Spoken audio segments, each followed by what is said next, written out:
Assalamualaikum warahmatullahi wabarakatuh. Bismillahirrahmanirrahim. Alhamdulillahirabbil alamin wassalatu wassalam ala Rasulillah wa ala alihi wa sahbihi ajma'in. Seperti biasa kita mulakan dengan membaca Ummul Quran. Kita hadiahkan pahala membaca ini kepada ibu dan ayah kita sama ada yang masih hidup atau yang telah kembali ke rahmatullah, kepada guru-guru kita, sahabat-sahabat kita. Al-Fatihah. Bismillahirrahmanirrahim. Alhamdulillahi rabbil alamin, Ar-Rahmanir Rahim, Maliki yaumiddin, Iyyaka na'budu wa iyyaka nasta'in, Ihdinas siratal mustaqim, Siratal ladzina an'amta 'alaihim, Ghairil maghdubi 'alaihim waladdallin. Amin. Alhamdulillah, terima kasih kepada tuan-tuan yang sudi bersama dengan saya pada malam ini. Seperti biasa kita bersiaran jam 9.10 malam pada malam ini. Alhamdulillah, kita bermohon pada Allah mudah-mudahan cuaca kita elok, line kita clear dan kita dapat mengadakan FB Live ini dengan begitu baik insya-Allah dengan izin daripada Allah Subhanahu wa taala. Tuan-tuan yang dirahmati Allah, di dalam kehidupan kita memang nak jadi baik, ya, dan kita insya-Allah akan berusaha untuk menjadi baik. Tetapi bila sebut nak jadi baik ini akan ada sentiasa yang menghalang dia. Ya, ada 4 perkara yang menghalang kita untuk menjadi orang yang baik ini. Pertama yang menghalang kita ialah dunia. Dunia ni yang menghalang kita untuk menjadi,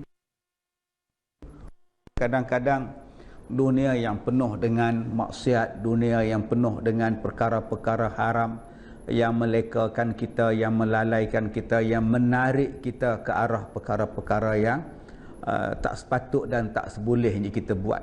Dunia dulu. Wa mal hayatud dunya illa la'ibun wa lahwun. Dan Allah Ta'ala sebut bahawa dunia ini adalah tempat permainan, tempat tipu daya belaka. Tetapi ada orang yang menjadikan dunia sebagai tempat tumpuan dia, menjadikan mengikut hawa nafsu dia. Dia ikut saja dunia dia, dia tidak mau berusaha, dia tak mau berubah untuk menjadi orang yang baik. Halang kita untuk menjadi baik ialah iblis. Allah Ta'ala berfirman, wala tattabi'u khutuwatis syaitan innahu lakum aduwwum mubin. Jangan kamu mengikut jejak langkah syaitan, tipu daya syaitan, sesungguhnya dia adalah musuh kamu yang nyata. Yang ketiga yang membawa kita kerosakan, ke arah kerosakan ialah manusia. Daripada kalangan manusia, salah pilih kawan, silap pilih kawan, menjadikan kita kadang-kadang daripada nak jadi baik, akhirnya kita jadi jahat. Dah berubah hijrah, balik kepada jahat. Dan yang keempat yang menghalang kita ialah nafsu. Inna nafs la'amaratun bisu. Nafsu kita, hawa nafsu yang diikut, ya, hawa nafsu yang dituruti. Maka 4 perkara inilah yang mengganggu proses untuk kita berubah menjadi baik, ataupun orang yang dah baik boleh menjadi berubah. Maka di sini tuan-tuan yang dirahmati Allah, saya memetik daripada ayat yang ke-79 daripada surah An-Nisa. Allah Ta'ala berfirman, A'udzu billahi minasyaitonir rajim. Ma asabaka min hasanatin faminallah wa ma asabaka min sayyi'atin famin nafsik wa nasi rasula wa kafa billahi syahida. Sadaqallahul azim. Kebaikan apapun yang kamu perolehi, maka adalah ianya daripada sisi Allah Subhanahu wa taala. Dan keburukan apapun yang menimpa kamu, itu adalah daripada kesalahan kamu sendiri. Di dalam ayat ini Allah Subhanahu wa taala menjelaskan kepada kita tentang perkara yang baik, nikmat, rezeki dan sebagainya datang daripada Allah. Begitu juga di dalam ayat yang ke-78, kalau benda tak elok tu pun datangnya daripada Allah, tetapi puncanya daripada siapa? Allah Ta'ala sebut di dalam ayat ini, wa ma asabaka min sayyi'atin famin nafsik. Apa yang perkara buruk yang berlaku kepada kamu ialah dengan sebab diri kamu sendiri. Maka dengan sebab kamu buat perkara yang buruk, Allah bagilah buruk tu pada kamu. Zuharal fasadu fil barri wal bahr bima kasabat aydin nas. Berlakunya kerosakan di bumi, berlakunya kerosakan di darat, ya, di lautan ini kerana apa? Kerana daripada tangan-tangan kita sendiri, perbuatan tangan-tangan manusia. Sebab itu kita memilih tajuk pada malam ini, tajuk duk diam-diam tak boleh kah? Duk diam-diam tak boleh kah? Ini tajuk yang kita bicarakan pada malam ini. Mudah-mudahan kita dapat muhasabah diri kita. Apa yang berlaku kepada kita ni, siapa punca dia? Apa punca dia? Kadang-kadang kita sendiri yang cari penyakit. Tak ada penyakit, cari penyakit. Ini yang selalu kita dengar orang tua-tua cakap. Itulah kamu tak ada penyakit, cari penyakit. Kan dah dapat. Dah mendapat. Ya, kadang-kadang kita jumpa orang lebam mata ni. Lebam mata ni, biru hitam, blue black nama dia. Kita tanya dia, "Mat, apa hal mata kau lebam, Mat?" "Aku kena belasah, kena tumbuk." "Apa pasal?" "Allah, mamak tu tumbuk aku kemarin." "Kenapa?" "Aku bukan buat apa pun. Aku teks isteri dia je. Kacau-kacau bini gitu. Biasa dengan kacau lah sikit. Ngorak-ngorak masuk jarum. Sekali dia bagi tahu dekat laki dia, dibelasahnya aku." Cuba tuan-tuan dengar dialog tu. "Aku tak buat apa pun. Aku teks saja masuk jarum, teka-teka gitu kan. Tak sangka pula dia report kat laki dia. Mendapatlah aku lebam." Soalan dia, kamu tak boleh duduk ni dia. Berapa banyak lagi perempuan yang available, yang kamu pergi kacau isteri orang tu buat apa? Berapa banyak anak dara ada, janda ada, pergi minang dia elok kahwin. Ni tidak. Tak ada penyakit, pergi cari penyakit, pergi ngorak lagi isteri orang. Kalau abang-abang rasa nak cari kawan dah, di sekolah saya tu banyak stok. Makcik-makcik pondok tu ada 68 ada, 59 ada, 71 ada, 75 ada. Tu kat Rusnah tu available lagi tu. Baru 63. Pergi minang dia. Daripada duk ngorak isteri orang, duk kacau isteri orang, kadang-kadang kita yang menjadikan diri kita ini berada di dalam masalah. Dan apabila kita ada masalah, kita mula mengajak orang lain untuk menyelesaikan masalah kita, dan orang lain pun jadi pening dengan kita. Sebab itu perkataan duk diam-diam tak boleh adalah sangat sesuai dengan diri kita. Apa maksud saya? Maksud saya ialah apa benda yang kita nak buat, kita fikir dulu. Benda ni patut dibuat atau benda ni tak patut dibuat. Benda ni sesuai ataupun tak sesuai dibuat. Benda ni boleh buat atau benda ni boleh buat. Kalau benda itu boleh dibuat, mendatangkan kebaikan kepada kita, silakan. Tetapi kalau benda itu mendatangkan mudarat kepada orang lain, mudarat pada kita, jangan. You tengok orang naik motor laju, tak ada kerja.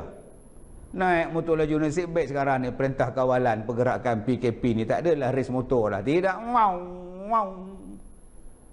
Langgar lembu, langgar orang, langgar kambing, langgar tembok, langgar tiang, langgar pokok. Akhirnya siapa yang merana? Tiang tak salah apa, langgar dek tiang, patah tiang. Pokok tak ada masalah apa, langgarnya pokok. Orang balik masjid semayang subuh dilanggarnya. Orang balik semayang isyak dilanggarnya. Makcik leha balik pada market dilanggarnya. Dah lah race motor, tutup lampu pula, bertembung kedua-duanya, pecah kepala. Subhanallah, astagfirullahalazim. Sebab itu saya kata, tak ada penyakit cari penyakit. Duduk diam-diam tak boleh. Tak boleh ke malam-malam duduk di rumah macam sekarang ni buat tuan ni. Motor bila ada perlu-perluan pakai. Bila ada keperluan mendesak, mustahak bawa. Tak ada. Inilah yang dikatakan duduk diam-diam. Tapi setengah orang dia tak boleh duduk diam. Dia nampak motor tu, apa aku nak adjust? Aku nak adjust apa motor ni? Tayar motor aku tukar tayar basikal. Budak kecil tayar dia. Ada pula tayar motor ni, aku tukar tayar kereta, biar besar sikit kata dia. Oh, tengok pada exhaust, bunyinya pom. Tak kuat pula bunyinya. Ini kalau nak exhaust buluh pun boleh. Mau. Kita yang sendiri yang buat. Akhirnya polis tahan. Awak telah mengubah klasifikasi motor awak mengikut cara yang tak dibenarkan. Saman. Lalah kita marah kepada polis. Tak guna punya. Salah siapa itu? Sebab itu, kena fikir. Apa yang kita buat ini, adakah benda itu boleh mendatangkan kebaikan? Kalau mendatangkan kebaikan, buat. Kalau tak ada kebaikan, duduk diam-diam. Kadang-kadang kita sendiri yang mencari penyakit. Mencari penyakit. Akhirnya sekarang polis cari kita. Masuk dalam Facebook pula, gambar balik kampung, tunjuk surat. Kemudian dia ngajar pula orang ramai macam mana nak melepasi polis. Sekatan polis, kawalan keselamatan polis apa semua ni boleh tunjuk pula. Tunjuk surat, kami balik kampung, anak semua ada relax, kata dia. Sekarang sebab itu gunakan akal. Ada yang perbuatan yang kita buat ini yang mengundang masalah balik pada kita. Duk diam-diam tak boleh.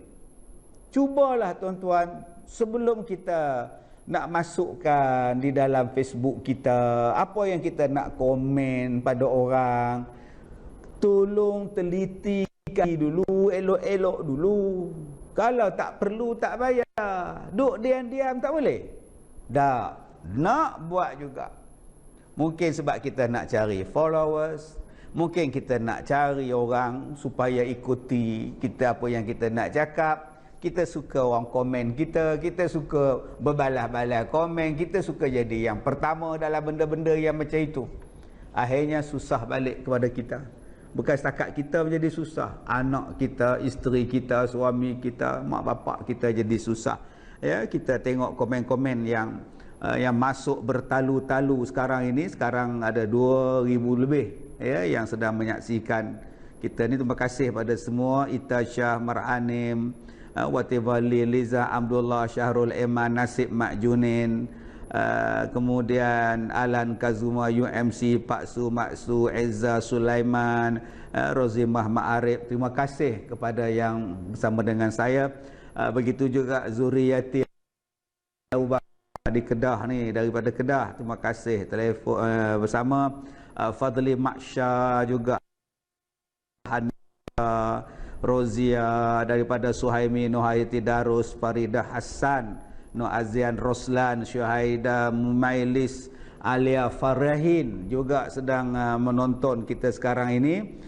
Wati Walin, Suhaini Ramli, Fazli Shah, Yanino, Lina Aziz, Nani Misiran, Hairi Hazri ya, dari Kelantan juga sedang bersama kita. Farah Hanim, Farida Hasan daripada Singapura, Umi Amni di Fafi, nak sebut pun susah ni, Muhammad Fitri dan sebagainya yang bersama dengan kita. Terima kasih juga Ita Chot, Ismi Icah, Asy'arani, Iwan dan sebagainya, juga Kasmah Rohani.